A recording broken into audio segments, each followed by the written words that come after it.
Gate 23, and the things we didn't declare. Airports don't sleep, they hold their breath. After the last bank of departures rotates into the night and the concourses rinse themselves of footsteps, the building changes languages. Public hours speak in boarding calls and suitcase wheels. After hours, the vocabulary turns to amperage, jet bridge angle, door status codes. The tugs murmur like patient animals. Fuel bowsers clink the way a spoon taps porcelain. In the ops center where I work, monitors glow like mild oceans and servers exhale a climate made of decisions. My name is Theo. I'm the night apron coordinator at Meridian International. If you think the magic is in the air, you've never watched a ground map breathe. I choreograph aluminum birds across painted lines and ask state-of-the-art machines to remember their manners. On my console, every stand knows its tenants. Every jet bridge tells me who touched it last. Access readers blink tiny sermons. Valid, DENIED, bypass. My radio calls me by my first name when the weather decides to run for office. I can smell a GPU, ground power unit, being naughty from 30 yards, and tell which tug is approaching by the way its tires confess at turns. Sierra, my wife, then, designs belonging. Airline clients hire her to teach lounges how to feel inevitable. She will walk into a rectangle of carpet and convince it to behave like memory. Diffusers do as they're told when she looks at them. She's a dramaturg for weights, light, scent, sound, and the choreography of a good chair. We got married on a Wednesday because we liked stealing important things from the middle of the week. The courthouse smelled faintly of toner and resolve. She wore a white blazer with pockets deep enough to hide a runway. I wore the suit that forgives my shoulders.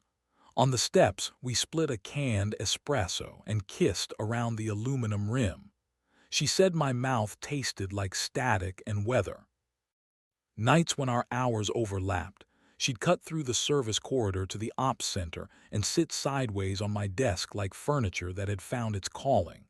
She would tug me by my belt and kiss me with the studied mercy of someone who knows exactly where your thoughts live. I put my mouth at the hollow beside her throat, where voice rehearses, breath there, and felt the static in her shoulders change jobs. Airports make sacrifices of sleep and patience. We tried not to add our honesty to the list. The first odd thing arrived wrapped in boredom. A little red rectangle blinked on my apron map. D-Concourse, Gate 23. Jet bridge egress. Bypass, 2 seconds, compliance restored.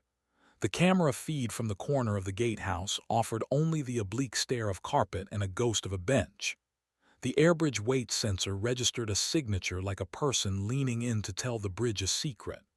Meanwhile, a ground power cable on the adjacent stand hiccuped and settled as if a hand had brushed it. Nothing I could write anyone up for, enough to adjust the angle of my attention. 2 nights later, the same small sin. Door bypass. Weight curve like a quiet footfall. The jet bridge angle motor logged an apology it didn't owe. I checked the work roster. No one had business in 23 after midnight. My shoulders tightened the way they do when a wake crosses under a boat and your body knows before your brain. I signed out a little jar from facilities. The breath-thin UV powder we keep for training DMOS, and if I'm honest, for the kind of truth you don't want to force anyone's mouth around, and walked D-Concourse like a man learning a crime scene he doesn't want to need. In the gatehouse, I dragged a finger under the inner lip of the jet bridge handle, a whisper of powder only a blacklight would remember, a faint touch along the handrail at elbow height, a private caress across the underside of the call box, where no one touches unless they're apologizing to themselves while doing it anyway. I stood for a moment and listened to the building breathe. Somewhere far down the concourse, a floor machine sang a lullaby in its own dialect. In my pocket, my phone tugged, a message from Sierra, "You awake enough to need a kiss?" "Always," I typed and meant it. She met me in the staff pantry off the baggage hall, hair still smelling like cedar, blazer the color of being looked at. She climbed onto the counter as if all flat surfaces had auditioned for her. "Your world needs better chairs," she said, and kissed me until the radio in my chest asked for a channel change. When I had oxygen again, I said, "What is it about gate 23 that prefers being open to closed?" "You're doing the thing," she answered, thumb finding the tendon in my wrist that can be convinced of anything, where you ask a question with a joke in the pocket. "What's going on at 23 that I should call by its name?" She looked at me with the patience of a woman who will redesign a room instead of deciding she doesn't belong in it. I slid my palm to the side of her throat, not pressure, just a hello to where truth warms up. Her storm softened. "Have the brave conversation," she said. In Sira's language, brave means paperwork and mercy. "Open," she said, setting the word between us like a bowl no one tips. "Not chaos, not cheating, rules, no one on your staff, no one who signs my checks. We tell first, we keep each other first.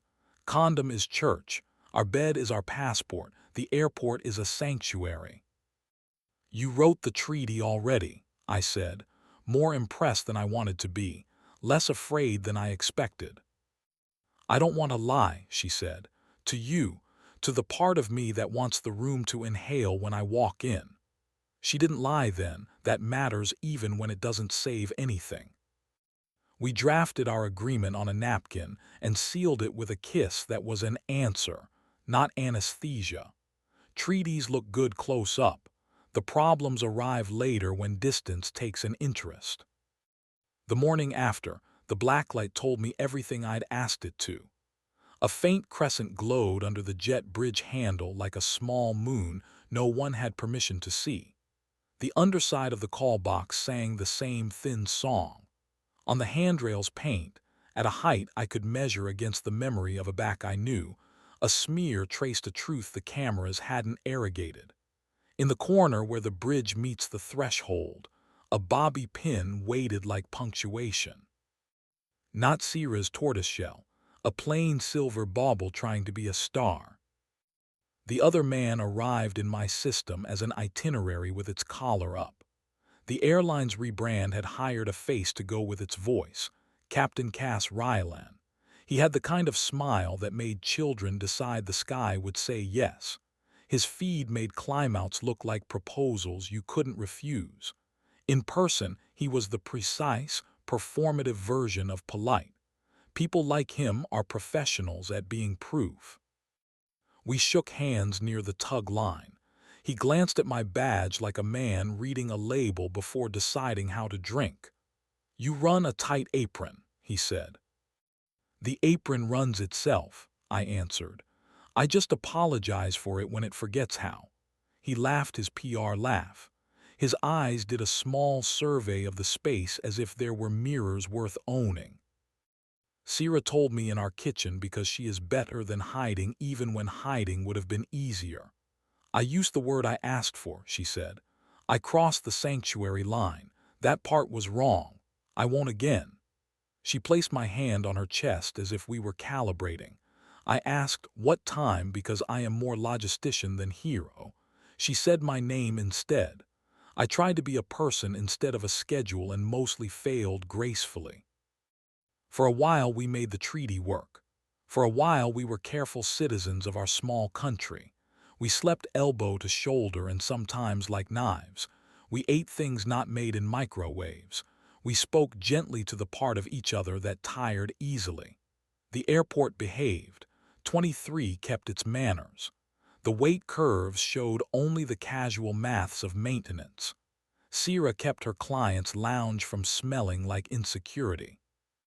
Then the concourse sang its little red song again at an hour that isn't exactly a time so much as a dare. Jet bridge bypass. Weight curve, 2 careful feet. Blacklight, small glory where no one who wasn't honest with me had business being. On the inside of a service closet near 23 I found a smear of dark gloss. Lipstick, not Sierra's shade of grapefruit apology. Adjacent. Ambitious. She didn't gaslight me, and I didn't threaten to report anyone to threat management. We were better than melodrama and worse than saints. At breakfast, we practiced calm in the presence of eggs. She admitted. I listened. She promised the airport would keep its sanctuary status. I promised I wouldn't weaponize my consoles against the part of me that ached. We split without spectacle because airports are allergic to bonfires they didn't schedule. Sierra found a place with windows that looked like invitations. I kept the chipped mug that forgives my hours. She kept the kettle that complains before it sings. On the sidewalk, we hugged like colleagues at the end of a beautiful, unrenewed contract. Hate me clean, she said, if you have to. I'll try to keep my rage in labeled bins, I answered, and earned a laugh that reminded me why my worst day with her had still been better than being right alone. The apron and I made peace with each other. Maybe it was only that my pulse clocked back in. 23 minded its work. The GPU hissed less. The tugs and I exchanged fewer stern words. I slept lightly and forgave poorly, and then, one night, everything changed because a human being opened a door to a different kind of air and told me to walk through. Her name is Rhea. She's a line mechanic with hands that can make an aircraft reverse a bad attitude. She keeps her hair braided because gravity doesn't deserve all the wins. She smells like Jet A diluted by citrus hand cleanser, and once, just once, like rain and a sweater. She laughs like a woman who trusts torque. I noticed her first because a tow bar refused to let go, and she murmured something to it that sounded like a threat and a lullaby at the same time. The metal relented, as smart things often do when spoken to correctly. We met properly in Bay 12 under a wing that had learned melodrama. A refuel valve was sulking. I came because my console told me a delay would crush a schedule 2 countries away. Rhea had the panel open and 2 fingers where most men put elbows. She doesn't want force, she said without looking up. She wants respect with a quarter turn. Doesn't everyone, I said, and handed her the tool she hadn't asked for yet. The line on my tablet steadied. The wing remembered it could be a wing. She looked over, touching the back of her glove to her cheek without smearing the night across it. You watch things breathe, she said, not quite a question. That's the job, I said. That and translating mistakes into weather reports. We kissed a week later because people like us respect sequences. It was behind a stack of cargo cans stenciled with world cities and the word fragile in languages that had nothing to do with the way her hand fitted the back of my neck. The kiss wasn't cinematic.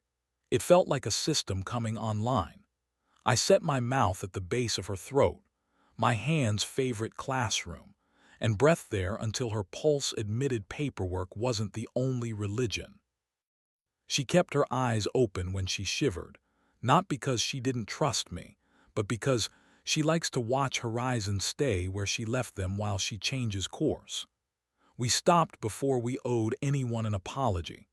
We stood forehead to forehead and laughed at ourselves like grown-ups who know how much trouble the right 10 seconds can travel. With Rhea, I relearned specificity. She is a mechanic by temperament in every room. More is not her word, correct is. She warmed when my thumb rested over the artery at her wrist. She climbed into my lap in the silent ops office at 3 a.m. like a diagram you're finally ready to follow.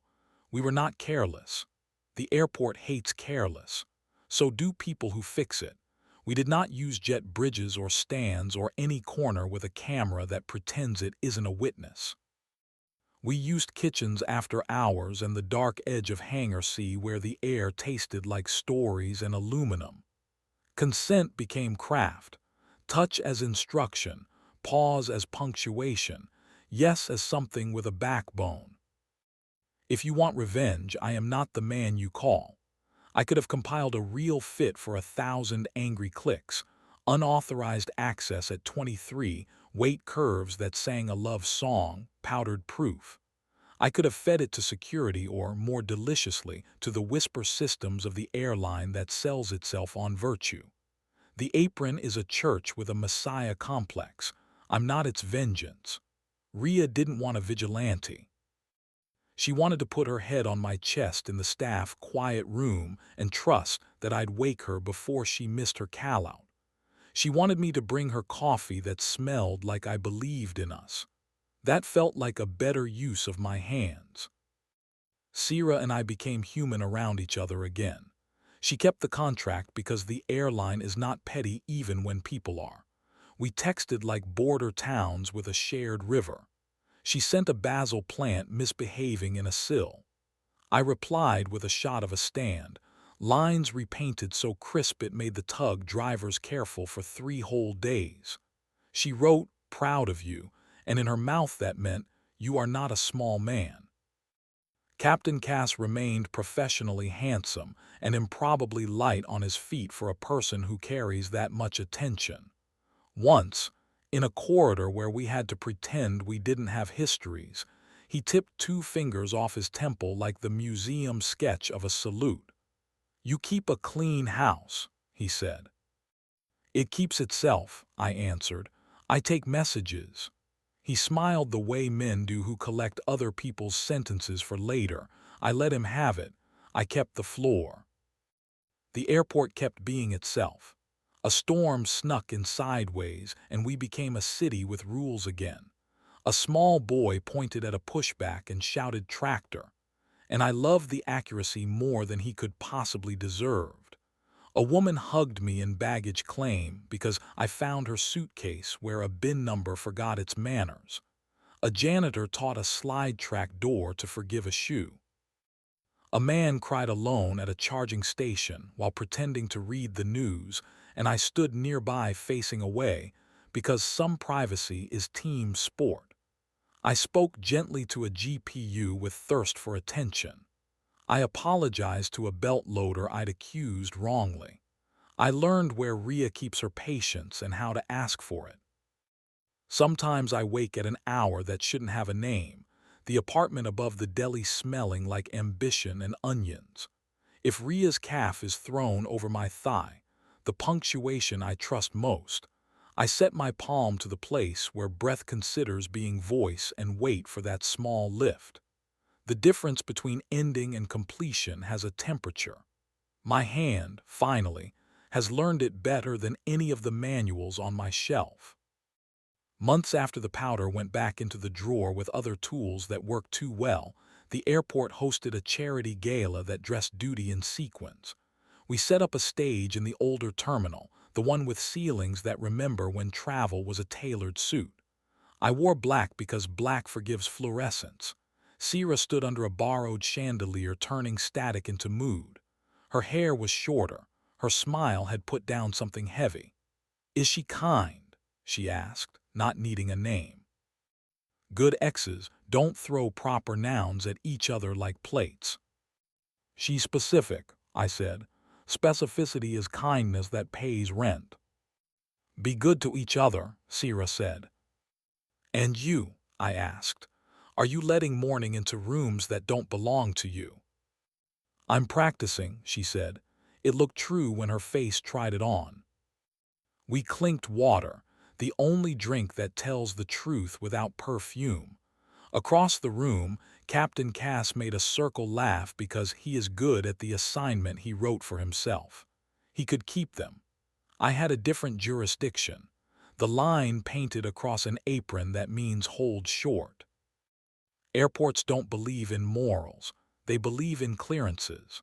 I tell new hires who mistake radios for heroics the same thing I tell myself when the building asks a human favor. Aviate, navigate, communicate. Keep the thing flying. Decide where it's going. Tell the truth about both.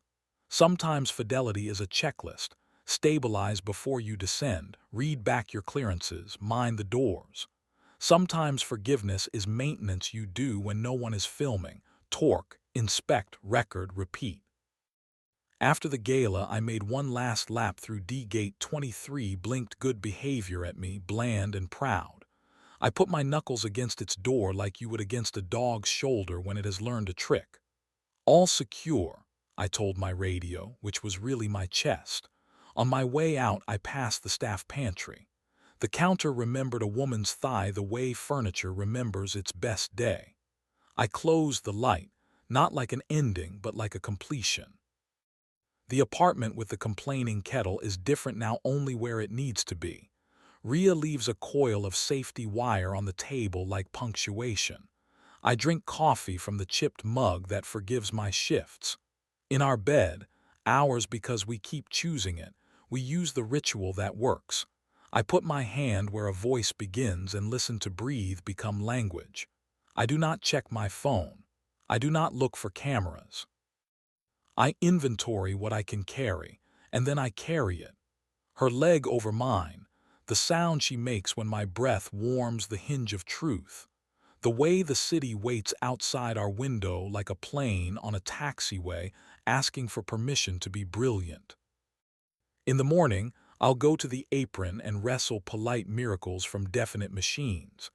I'll move planes and apologize to windsocks and say please to pumps. I will not use the blacklight unless I must. I will trust the treaty I keep with my own spine.